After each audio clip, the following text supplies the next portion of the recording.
오늘 우리에게 주시는 하나님 말씀, 구약 성경 시편 25편 14절 한 절 말씀입니다. 시편 25편 14절 한 절 말씀, 제가 가진 성경책 819면에 기록되어 있습니다. 시편 25편 14절 한 절 말씀입니다. 주신 하나님 말씀을 봉독하여 올리겠습니다. 시편 25편 14절입니다. 여호와의 친밀하심이 그를 경외하는 자들에게 있으며 그의 언약을 그들에게 보이시리로다. 아멘. 마음 울적할 때 저녁 강물 같은 벗 하나 있었으면, 날이 저무는데 마흔 삼 그림에처럼 어두워질 때 내 그림자 안고 조용히 흐르는 강물 같은 친구 하나 있었으면, 울리지 않는 악기처럼 마음이 비어 있을 때 낮은 소리로 내게 오는 벗 하나 있었으면, 그와 함께 노래가 되어 들에 가득 번지는 벗 하나 있었으면, 오늘도 어제처럼 고개를 다 못 넘고 지쳐 있는데 달빛으로 다가와 등을 쓰다듬어 주는 벗 하나 있었으면, 그와 함께라면 칠흑 속에서도 다시 먼 길 갈 수 있는 벗 하나 있었으면. 도정환 시인이 지은 벗 하나 있었으면이라고 하는 제목의 시입니다. 여러분 좋지 않습니까? 이 시를 읽을 때마다 팍팍한 삶 속에 정말 이런 친구 하나 있었으면 얼마나 좋을까, 그런 생각을 자주 가지게 됩니다. 가슴에 담아둔 모든 것을 쏟아내도 부담스럽지 않고 오히려 푸념하면서 기댈 수 있는 넓고 넓은 어깨를 가진 그런 친구가 우리처럼 각박한 이 이민 생활을 하는 가운데서 단 한 사람이라도 있었으면 얼마나 좋을까, 그런 생각을 저도 여러분도 아마 자주 하시리라 믿습니다. 사실 오늘 우리 시대는 어느 시대보다도 친구가 참 많습니다. 소셜 네트워크라고 불리는 우리 SNS 상에 보면은요, 어떤 시대에도 감히 상상할 수 없을 만큼 많은 친구들이 우리에게 있고, 또 SNS는 우리에게 수많은 친구들을 찾아내어서 우리에게 제공해주고 있습니다. 누구라도 셀폰을 열어서 카톡을 열거나 페이스북을 열어보면은요, 화면 가득히 장식하는 수많은 친구의 리스트들이 화면을 장식합니다. 하지만 정작 화면상에는 이렇게 친구들이 풍성하고 풍년인데, 우리가 꿈꾸고 바라는 진정한 친구는 사실은 그 어느 시대보다도 찾을 수 없는 것이 오늘 우리의 현실입니다. 31살의 나이로 세계적인 명문 경영대학원 와튼스쿨의 최연소 종신 교수로 선택되어서 화제를 일으켰던 애담 그랜트라고 하는 교수가 있습니다. 이분이 소위 페이스북 시대에 진정한 친구가 누구인가라는 물음에 대해서 진짜 친구는 이런 친구가 진짜 친구다 정의를 했습니다. 제가 한번 읽어보겠습니다. 진정한 친구는 첫째, 실제로 직접 만남을 가지고 있어야 된다, 그렇게 말씀했습니다. 아무리 페이스북에, 아무리 카톡에 이름이 올라있고 카톡 메시지를 주고받는다고 할지라도, 인터넷을 기반으로 한 네트워킹이 아무리 잘 된다고 할지라도 직접 만나서 살을 부대끼지 않고 직접 만나서 얼굴을 마주치지 않는다면 그것은 진짜 친구가 아니라고 이 교수는 이야기를 합니다. 둘째로, 진짜 친구는 구글 검색으로 알 수 없는 비밀을 서로가 알고 있어야지 진짜 친구다, 그렇게 말합니다. 친구 사이는 그렇지 않습니까? 실수, 허물, 약점을 서로 알고 있기 때문에 때로는 그것을 가지고 놀리기도 하고, 때로는 그것을 가지고 서로에게 지적할 수 있는 사람들이 친구인 겁니다. 셋째는 대화할 시간을 사전에 조율하지 않고도 부담 없이 아무 때나 가서도 만날 수 있고 이야기할 수 있는 대상이 진짜 친구다 말했습니다. 넷째는 대화를 할 때에도 쓸데없이 안부나 인사치레 없이 항상 바로 본론으로 들어갈 수 있어야지 진짜 친구라고 했습니다. 다섯째는 계산하지 않고 도움을 받을 수도 있는 친구가 진짜 친구라 말했습니다. 진정한 친구 사이에는 상대방이 뭘 필요로 하는지 그 필요만 생각하지 내가 준 것을 언젠가는 돌려받을 것이다 이렇게 마음을 먹는다면 그건 진짜 친구가 아니라는 겁니다. 여섯째로 진짜 친구는요, 서로에게 기억될 만한 의미 있는 추억들을 많이 가지고 있어야 된다는 겁니다. 마지막으로 진짜 친구는 듣기 싫지만 필요한 조언을 언제든지 서로 아낌없이 할 수 있는 관계가 되어야지 진정한 친구라 그렇게 말했습니다. 사랑하는 여러분, 여러분 이런 친구가 있습니까?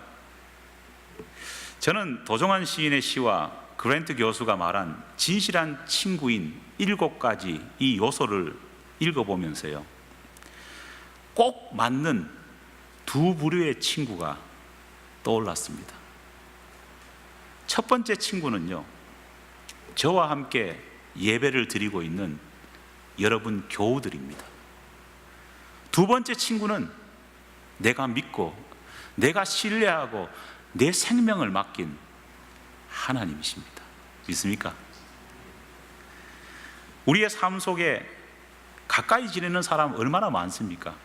내일 또 직장 가면은요, 가까운 수많은 직장 동료들이 있고 내 주변에는 수많은 이웃들이 있습니다. 하지만 여러분 가만히 한번 생각해 보십시오.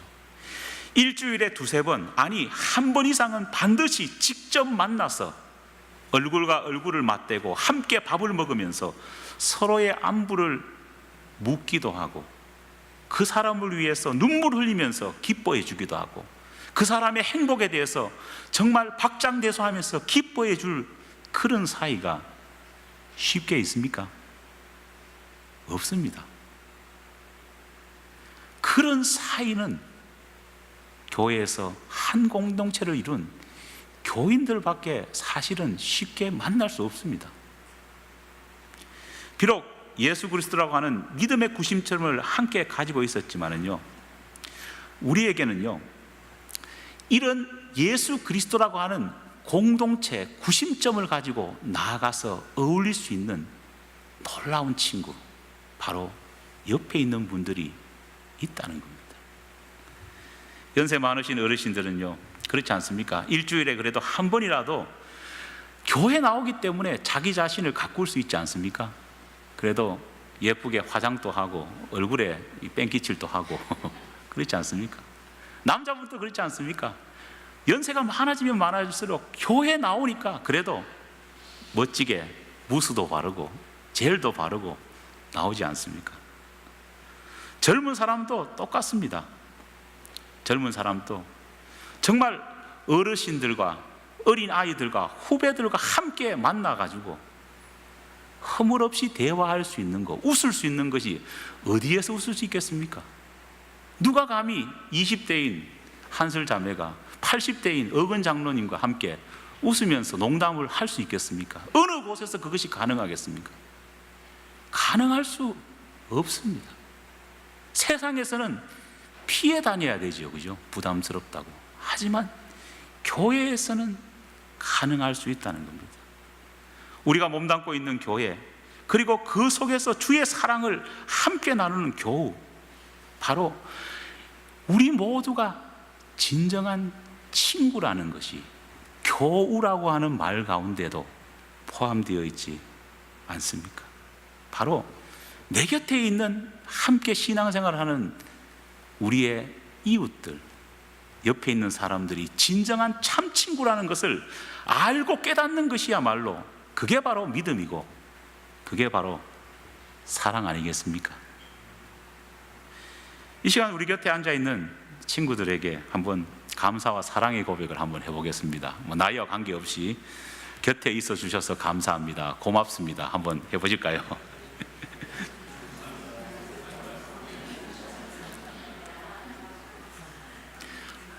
하지만 우리들에게는 옆에 앉아있는 교우보다 더 뜨겁고 더 온전한 최고의 친구가 있습니다. 그 친구는 우리 자신보다 더 크게, 더 깊게 우리를 사랑하고 있고 목숨까지 아끼지 않을 만큼 나를 위해 목숨을 버린 친구입니다. 그게 누구냐? 바로 하나님이십니다. 하지만 안타깝게도 많은 사람들이 이 놀라운 친구가 바로 자기 친구이고 자기 곁에 있음을 알지 못합니다. 어떤 사람은 하나님이 자기 자신의 친구 목록에 올라 있는지도 도무지 믿지도 못합니다. 어떤 분은 하나님이 친구라고 그렇게 고백하고 있지만은 외면하고 기피하고 피해 다니기조차 한다는 겁니다. 왜 사람들은 한편으로는 하나님과 친밀해지기를 원하는 마음이 있지만 또 한편으로는 하나님과 그런 친밀한 관계를 쉽게 맺지 못하는 이유가 뭘까요? 어떻게 해야지 우리가 친구이신, 친구로 다가오신 하나님과 바른 관계를 맺을 수 있을까요? 하나님과 친밀한 친구 관계를 맺기 위해서는요, 우리가 기억해야 될 것이 있습니다. 그것은 우리는 행동을 바꾸는 것이 아니라 먼저 태도를 바꿔야 된다는 사실입니다. 사랑하는 여러분, 친밀한 친구 사이는 행동을 바꾸고 교정함을 통해서 친구 관계가 친밀해지지 않습니다. 물론 부부 사이에도 친구 사이에도 서로가 갖춰야 될 예의가 있고 몸가짐이 있습니다.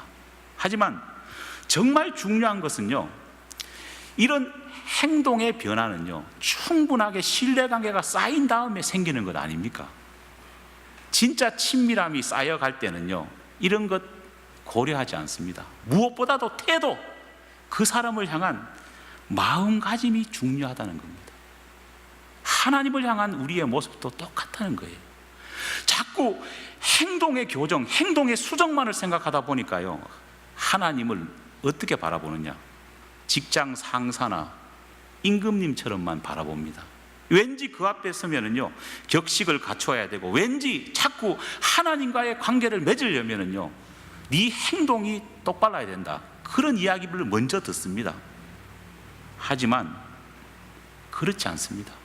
하나님과 진정으로 친구 관계를 먼저 접어들기 위해서는요, 행동의 수정과 교정보다는요, 하나님을 대하는 우리의 마음의 태도가 먼저 바뀌어야 된다는 겁니다. 생판 모르는 어린아이 둘이 한 자리에 이렇게 앉혀본 적 있습니까? 우리가 교회에서 어린애들 이렇게 100일 조금 더 큰 애들 이렇게 교회 유아방에 앉혀놓은 적 있지 않습니까? 그러면은요, 걔 둘이가 어떻게 친구가 되느냐, 이렇게 모습을 보면은 참 재미있습니다. 격식을 차리는 행동을 가지고 걔 둘이가 친구가 되는 게 아닙니다. 100일짜리가 반갑습니다, 그렇게 하는 사람 있습니까? 만나가지고 아우 죄송합니다, 이게 제가 아랫도리를 다 대놔가지고 가르면서 그렇게 하는 사람 있습니까? 없습니다. 오히려 말은 통하지 않고 행동은 부자연스럽지만은요, 애들은요 금세 친구가 됩니다. 상대방에게 열려있는 마음속에 상대방이 있다는 것, 내하고 비슷한 사람이 있다는 자체가 애들은 즐겁습니다. 이상한 것은요, 친해지면 친해질수록요, 오히려 서먹서먹해지는 것이 애들 관계입니다. 처음 만났을 때는요, 애들이 어떠냐? 어떤 애들은요, 만나자마자 서로 허그하는 애들도 있습니다. 그런데 조금 알아가기만 하고 조금 나이가 먹어가면 어떠냐? 오히려 장난치다가 싸웁니다. 오히려 허그하기보다는 내 거야! 이렇게 말하기 시작한다는 겁니다. 하나님과 우리가 친밀해지는 관계도 똑같습니다. 하나님께서 우리에게 원하시는 것은요, 첫째, 격식을 갖춘 행동이 아니라 하나님을 향한 우리의 마음의 태도입니다. 잘 갖추어진 정결한 몸가짐이 아니라 하나님을 향한 우리의 진실한 마음이라는 겁니다. 진실한 마음은 먼저 훈련되지 않는 상태에서도 드러날 수 있느냐? 그렇지 않습니다. 격식이라는 것은요, 훈련되지 않는 상태에도 체할 수 있습니다. 그렇잖아요. 내가 저 사람 존경하지 않는데도 체하는 척, 이렇게 척하는 척 할 수 있습니다. 하지만 진실한 마음은요, 마음과 마음의 관계이기 때문에 금세 드러날 수밖에 없다는 겁니다. 사랑하는 여러분, 비단 하나님과의 관계만 그런 것이 아닙니다. 우리 교우들과의 관계 역시도 동일합니다. 지난 주간에 우리가 가족 수련회를 갔지 않습니까? 예. 지금 또 각 조에서 준비해온 그 연극과 퍼포먼스가 지금 또 기억에 납니다. 함께 웃고 함께 떠들고, 어떻게 그렇게 나이와 연령이 다 다르고 성별이 다른데 금세 친해질 수 있었을까요? 그것은 행동의 격식을 차린 것이 아니라 마음을 먼저 내어놓았기 때문입니다. 오늘 본문 말씀에서도 하나님께서는 가장 먼저 하나님과 친구 맺기를 원하는 사람들에게 행동이 아니라 친밀한 태도를 먼저 요구하고 계십니다. 두 번째로 하나님과 친구가 되기 위해 필요한 또 하나의 팁은요, 서로의 말을 세심하게 들어주는 겁니다. 친밀함을 위한 태도에 있어서 가장 중요한 요소는 서로의 말을 귀담아 들어주는 겁니다. 사실 우리는 하루에도 수많은 사람과 대화하지 않습니까? 하지만은요, 그 많은 말을 한다고 할지라도 우리는 사람들의 말을 쉽게 귀담아 듣지 않습니다. 소위 멍 때리는 경우가 많습니다.